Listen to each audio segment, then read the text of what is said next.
So this is the face of the democracy in the state of West Bengal. Mamata Banerjee has ruined the democracy in the state of West Bengal. It is the carbon copy of the Mamata Banerjee. She is the carbon copy of the GMPS.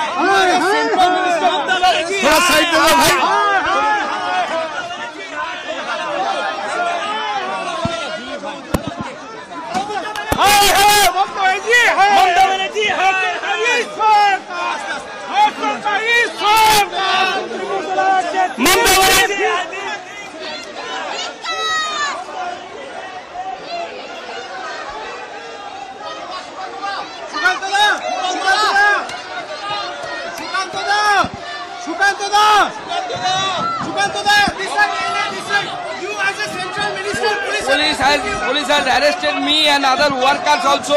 Not only so, police even they are debarring us from saying our line, our statement. They are also, you know, they have arrested so many girls and boys of our party. Police